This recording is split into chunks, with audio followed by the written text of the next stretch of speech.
Rock DIY or do it you.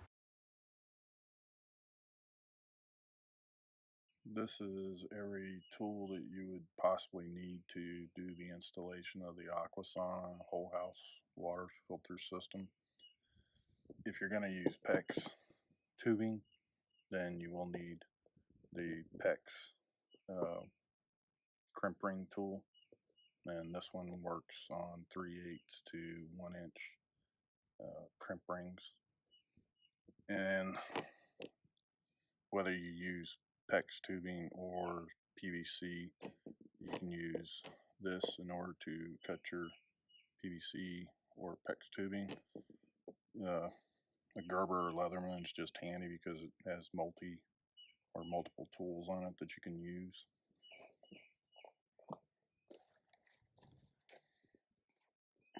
The PEX ring removal tool, if you can get just this piece, and you could pay a lot less than having to buy the whole tool, and you could just use a regular 1/4 inch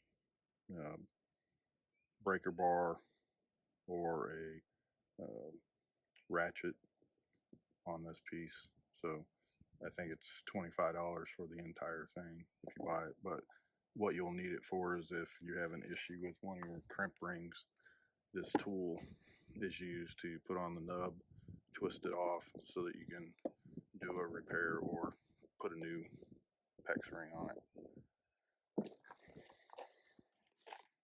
I have both a 10-inch adjustable wrench and an 8-inch adjustable wrench, vice grips, and then a pair of channel locks. I have a level, and this level can be put on top of the tank as well as the sides of the tank, just to make sure that the tanks are level when you get everything connected. A good pencil and marker are good for when you're cutting PEX or PVC. You want to have a tape measure, plumber's tape or thread tape, primer, and glue. It's all-purpose cement and primer for making your connections on PVC pipe.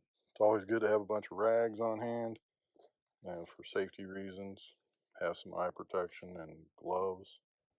And then these other items aren't 100% necessary, but it's dependent on how you do your install.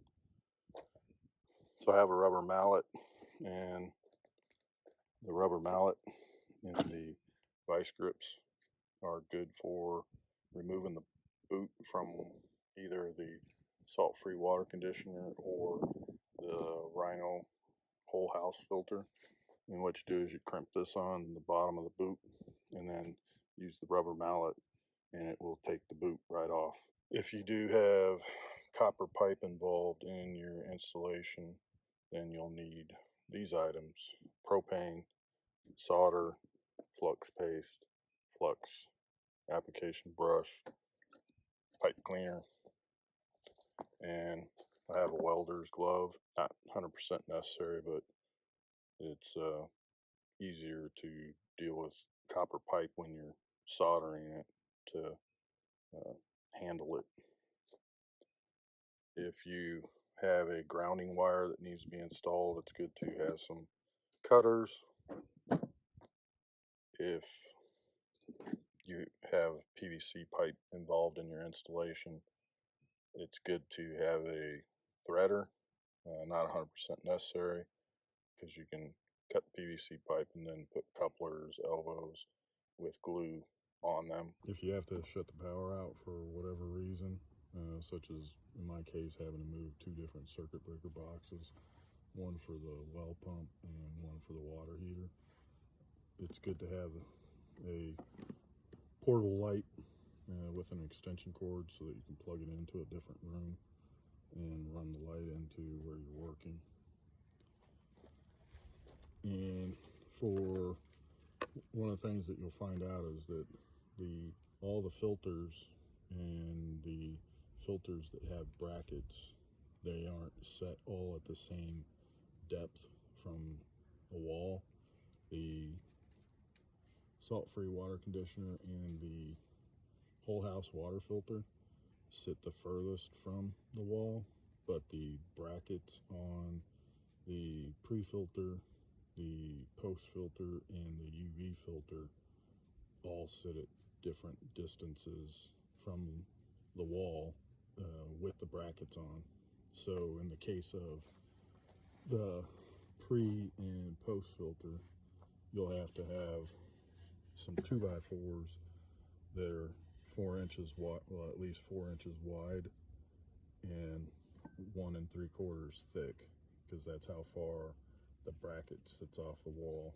And you'll have to, if you have a concrete or cinder block wall, you have to cut these out 4 inches wide and then put some concrete screws in to mount it, the board to the wall, and then put the bracket into the board. If you don't put anything behind the bracket, then the brackets will be free floating off the wall, and I wouldn't recommend that just because the fittings won't have the support that they need. So I have a countersink bit so that when I do put the screws in the board, that they're flush or below the surface of the board. And then I also have regular drill bits so that I can pre-drill them so that when I do drill into them, they don't split the wood. These are concrete anchors, concrete screws. You can buy these to install the wood onto the wall, and then use regular screws to attach the brackets to the board. So in order to do that, you will need a drill. Also have wire cutters and strippers in case you need to move one of your circuit breaker boxes. You can cut the wires if necessary and strip the sheathing. If you want to dress up your copper wire or your cabling that come off the power box for the UV filter, you can use these coax staples to dress it up instead of just having it freehand.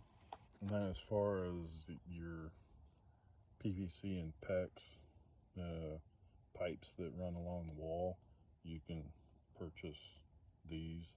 Just make sure you buy the right size. If you're using 1-inch PVC, make sure it'll go over the 1-inch PVC.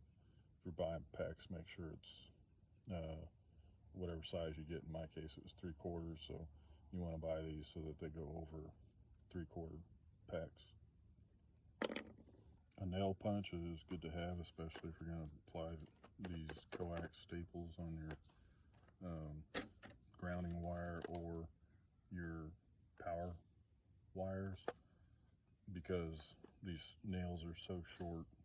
But if you at least get it started, then you can use the nail punch without hitting your fingers or damaging these, hitting them with a hammer, especially if you're in a tight spot. Please like, comment, or subscribe. Thanks again.